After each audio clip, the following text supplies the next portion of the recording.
దేవుడు ఈరోజు కన్నీటి గురించి మాట్లాడమంటాం. కన్నీరు ఎప్పుడు వస్తుందండి? బాధ కలిగినప్పుడు, ఇతరులు మనల్ని నొప్పించినప్పుడు, మనకు మనోవేదన ఉన్నప్పుడు, మన మనసాక్షి దుఃఖపడుతూ ఉన్నప్పుడు మనకు కన్నీరు వస్తుంది. బైబిల్ గ్రంథంలో ఎంతమంది కన్నీరు విరిచి ప్రార్థన చేశారు. ఆ కన్నీటి ప్రార్థనకు ఎంత విలువ ఉందో, దేవుని దగ్గర కన్నీరు కారిస్తే ఎంత విలువ ఉందో, మనుషుల దగ్గర కన్నీరు కారిస్తే ఎంత విలువ ఉందో బైబిల్ గ్రంథములో మనం చూసుకుందాం. యోబేలు గ్రంథము 2వ అధ్యాయము 12వ వచనం. యోబేలు గ్రంథము 2వ అధ్యాయము 12వ వచనం. ఇప్పటికైనాను ఉపవాసం ఉండి కన్నీరు విడుచుచు దుఃఖించుచు మనస్పూర్వకముగా తిరిగి నా యొద్దకు రండి. ఇదే యెహోవా వాక్కు. హల్లెలూయా. దేవుడు యెహోవా వాక్కుగా విడుదల చేస్తూ ఉన్నాడు సంఘానికి. మీరు కన్నీరు విడవండి. హల్లెలూయా. ఎంత కన్నీరు వస్తే అంత కన్నీరు ఇక్కడే విడచాలి. హల్లెలూయా. నీ కన్నీరు ఇక్కడ కారుస్తేనే నీ కన్నీటికి విలువ.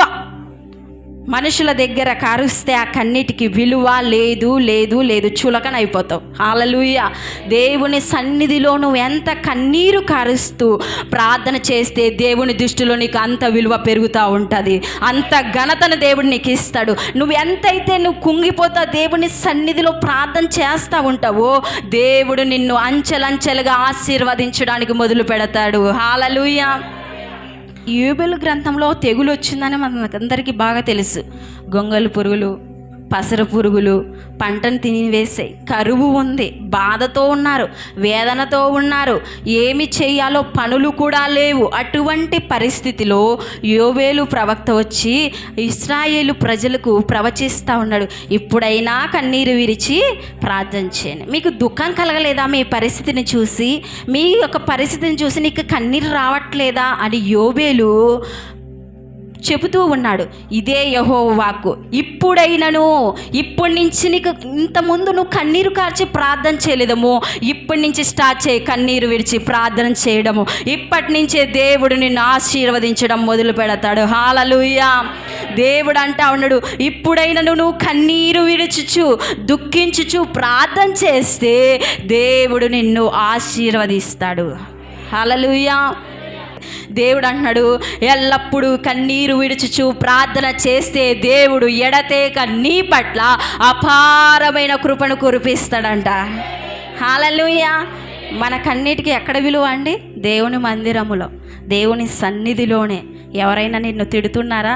కన్నీరు కార్చి ప్రార్థన చేయి. నీ కన్నీటికి విలువ. నీ కన్నీళ్ళు ఇక్కడ దాచబడి లేవు, పరలోకములో దాచబడి ఉన్నాయి. హల్లెలూయా. ఒక కన్నీటి చుక్క కూడా దేవుడు వేస్ట్గా పోనట్లేదు. నువ్వు తుడుచుకుంటున్నావు తప్ప ఆ కన్నీటిని కూడా దేవుడు పరలోక రాజ్యంలో దాచిపెట్టాడంట. హల్లెలూయా. పరలోక రాజ్యంలోకి వెళ్తే అమ్మ నీ కన్నీరు చూడ ఎంత ఉందో. అప్పుడు నీ బాటిల్ 1/2 లీటర్ బాటిలో, లేకుంటే లీటర్ బాటిలో, 2 లీటర్ బాటిలో, 5 లీటర్ బాటిల్లో మరినిది. హల్లెలూయా. దేవుని సన్నిధికి వస్తే అంట కన్నీటి గురించి దావీదు మహారాజు ఒక మాట చెప్పి ఉన్నారు. చూడండి, కీర్తనల గ్రంథము 6వ కీర్తన 6వ వచనం చదువుకుందాం. కీర్తన 6వ కీర్తన 6వ వచనం.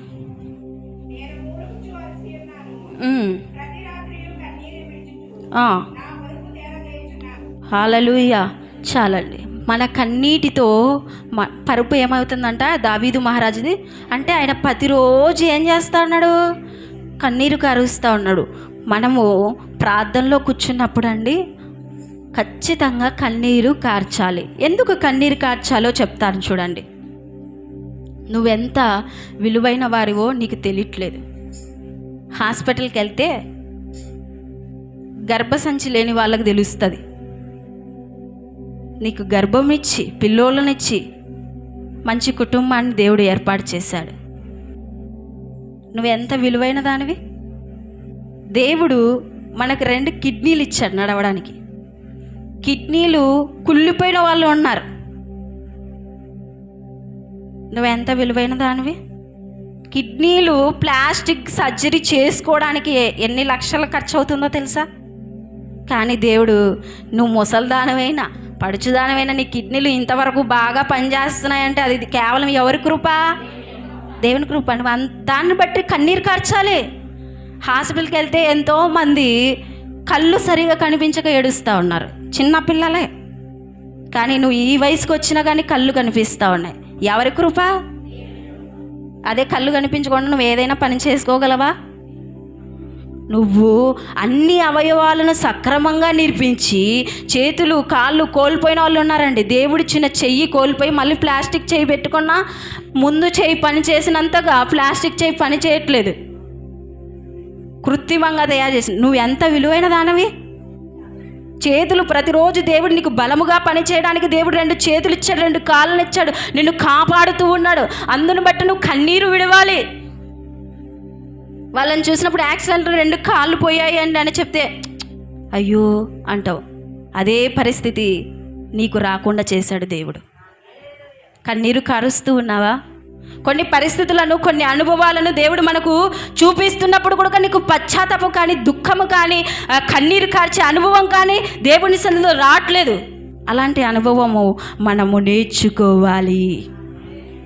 కన్నీటితో చేసే ప్రతి పనిని కన్నీటితో ఆయన పాదాలు కడిగినట్లయితే దేవుడు నిన్ను కూడా అంచెలంచెలుగా హెచ్చించడం మొదలు పెడతాడు.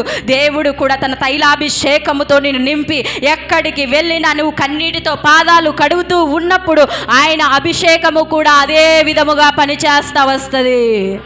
హల్లెలూయా.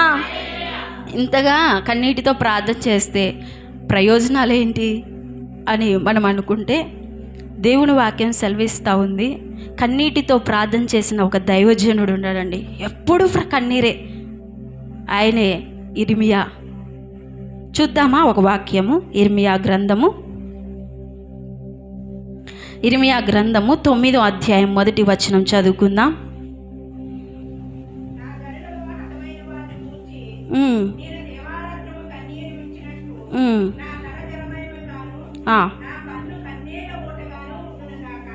హల్లెలూయా. ఆయన కన్నులు ఎలాగైపోయాయంటండి? జలమయముగా. హల్లెలూయా. దేవుని సన్నిధిలో కూర్చుంటే నీ పెదవులు మాట్లాడకూడదు, నీ కన్నులే దేవుడితో స్పష్టముగా మాట్లాడాలి. హల్లెలూయా. ఈ మధ్య పెదవులతో స్తుతిస్తూ ఉన్నప్పుడు పెదవులు మాత్రమే దేవునితో మాట్లాడుతున్నాయి కానీ హృదయం మాట్లాడట్లేదు. హల్లెలూయా. దేవుడు అంటున్నాడు, దేవుని సన్నిధిలో కూర్చున్నప్పుడు మనము నోటితో మాట్లాడకూడదు. నీ హృదయంలో ఉన్న దుఃఖము, బాధ, వేదన ద్వారా కన్నీరే మాట్లాడాలి. కన్నీరే జవాబునిస్తుంది. హల్లెలూయా. ఆ విధముగా దేవునితో నువ్వు మాట్లాడినట్లయితే, నువ్వు మౌనముగా ఉన్న దేవుడు తన కార్యాలు జరిగించుకుంటూ వెళ్తాడు. హల్లెలూయా. నీ కన్నిటికి ఎంత విలువ ఉందండి. మనము ఈ ఇర్మియా భక్తుడు, ప్రవక్త.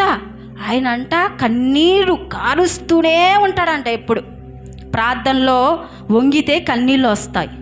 ఎప్పుడు ఈ జనరేషన్లో మోకాళ్ళు వంగితే కన్నీటి ప్రార్థన అరుదైపోతూ ఉంది. దేవుడు అంటున్నాడు, మరలా కన్నీటి ప్రార్థనను మొదలు పెట్టండి. హల్లెలూయా. కన్నీటి ప్రార్థన చాలా విలువైనది. కన్నీటితో ప్రార్థన చేస్తే మనకున్న ప్రతి విధమైన బాధలు కానీ, వేదన కానీ, శోధన కానీ, అది ఎటువంటిది కానీ దేవుడు ఏం చేస్తాడండి? తప్పిస్తాడు. దేవుని సన్నిధిలో కూర్చున్నప్పుడు నువ్వు కన్నీటితో ప్రార్థన చెయ్యాలి. నీ కన్నీళ్ళే ప్రార్థన చెయ్యాలి, నీ కనులే ప్రార్థన చెయ్యాలి. నీ నోరు కాదు కానీ నీ మనసు, నీ కన్నీళ్ళే దేవుని దగ్గర మొరపెట్టాలి. హల్లెలూయా. అలాగే చేస్తూ ఉన్నాడు ఇర్మియా. ఆయన కన్నులే జలమయమైపోయాయి అంట. హల్లెలూయా. దావీదేమో పడకనే తేటపడింది, ఇర్మియా గారికేమో కన్నులే జలమయమైపోయాయి. మరి నీ కన్నులు ఎలాగున్నాయో ఈరోజు నీ కన్నుల కన్నీటి అనుభవం ఏ విధంగా ఉందో పరీక్షించుకుందాం. ఉపవాస ప్రార్థనలో ఒకటే నేర్చుకోవాలి, కన్నీటి ప్రార్థన. ఉపవాసం ఉన్నామని పెరుగు కాదు కానీ కన్నీటితో ఆయన పాదాలను ముద్దాడాలి. ఎప్పుడైతే కన్నీరు వస్తుందో అప్పుడే విరిగిన నలిగిన హృదయం వస్తుంది. ఎప్పుడైతే కన్నీరు వస్తుందో, ఎప్పుడైతే మనకు కన్నీరు వస్తుందో అప్పుడే ఆయనకు శరణమైపోతాం.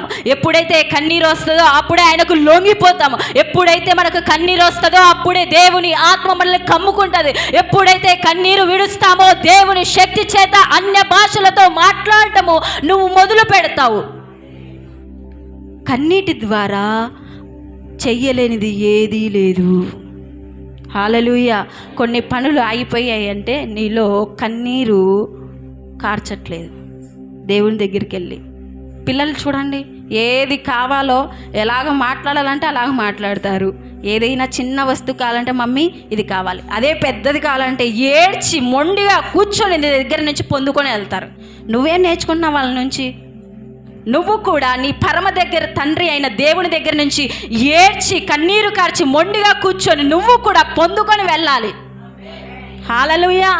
మన పిల్లలు కూడా మనం పాఠాలు నేర్పిస్తారు, ఆత్మీయమైన పాఠాలు. హల్లెలూయా.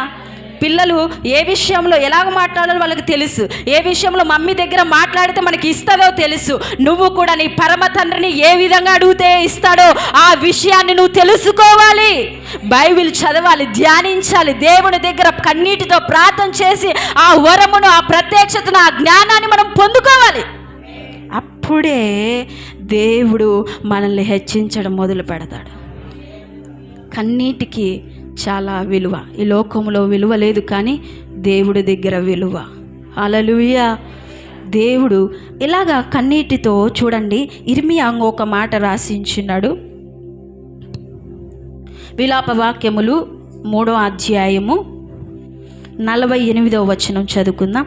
విలాప వాక్యములు 3వ అధ్యాయము 48వ వచనం.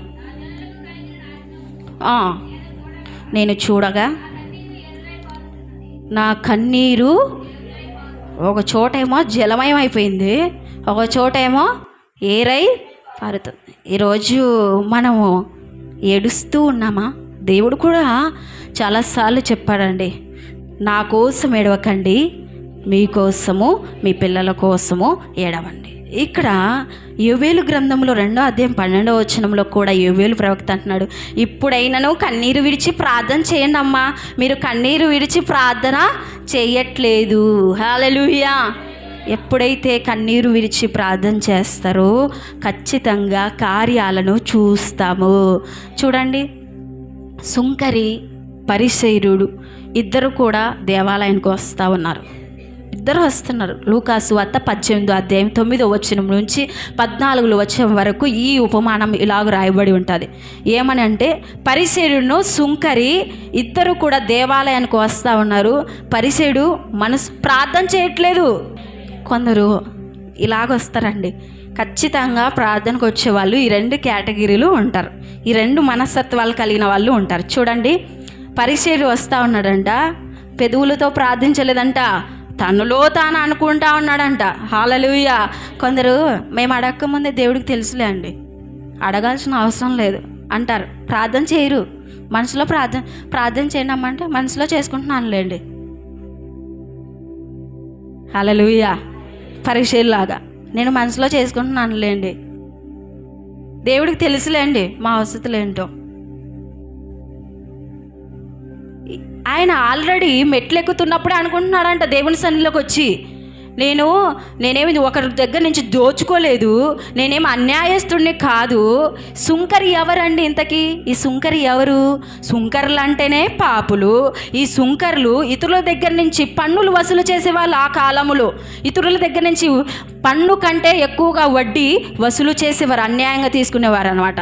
ఈ సుంకర్ని చూసి ఈ పరిసయ్యుడు అనుకుంటా ఉన్నాడు, ఈ సుంకరి వల్ల నేనేం అందరి దగ్గరికి వెళ్ళి దోచుకోవట్లేదే, ఈ సుంకరి వల్ల నేను అన్యాయంగా వడ్డీ తీసుకోవట్లేదే, ఈ సుంకరి వల్ల నేను ఉండట్లేదే, అయినా కానీ నేను నా యొక్క జీతములో 10వ వంతు నేను నీకు ఇస్తా ఉన్నాను. వారానికి ఎన్నిసార్లు అంట? 2 సార్లు. అయితే ఆయన వారానికి ఎన్ని రోజులు చర్చికి వెళ్తాడు? 2 రోజులు వెళ్తారు. హల్లెలూయా. 2 సార్లు కూడా దశంభాగం ఇస్తా ఉన్నాడంట. ఇదన్నీ మనసులో ఆత్మీయ గర్వం వచ్చేసింది.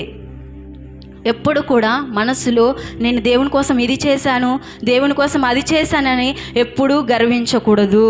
దేవుడు ఇచ్చిన దానికంటే నువ్వు ఇచ్చేది ఏం పెద్ద ఎక్కువ కాదు. దేవుడు ఇస్తేనే నువ్వు దేవునికి ఇస్తా ఉన్నావు. హల్లెలూయా. దేవుని కోసం నేను ఇది చేశాను, ఇది చేయాలని ఆశ వచ్చింది.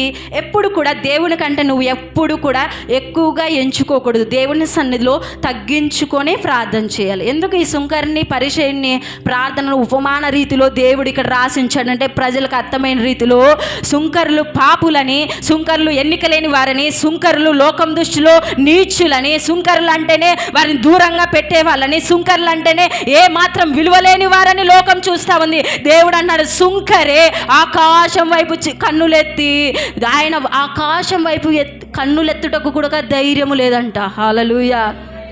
ఎందుకు ఈ మాట చెప్తున్నానంటే సుంకరి అంటే లోకంలో విలువ లేదు, తృణీకరించబడిన వాడు. సుంకరి అంటే వాడు ఏ దానికి విలువలేని వాడు, ఎన్నిక లేనివాడు. ఒక మాటలో చెప్పాలంటే అసలు లోకంలో జనాభా దృష్టిలో లేనివాడు, పరిచయుల దృష్టిలో. కానీ అలాంటి వాని గురించి కూడా దేవుడు ఏం చేస్తానంటే వాడు చేసే ప్రార్థన చాలా విలువైనది. హల్లెలూయా. లోకము నిన్ను తృణీకరిస్తున్నా, వెలివేస్తున్నా, నెట్టేస్తున్నా, నిందలు కలగజేస్తూ ఉన్నా, నీ మీద లేనిపోనివి ప్రకటిస్తూ ఉన్నా నీ ప్రార్థననే చాలా విలువైనది. నువ్వే కన్నీరు కార్చి ప్రార్థన చేయాలి. నీ స్థితిని బట్టి, నీ జీవితాన్ని బట్టి, నీ పరిస్థితిని బట్టి ఇప్పటికైనా కన్నీరు విరిచి ప్రార్థన చేయడం మొదలు పెట్టాలి. హల్లెలూయా.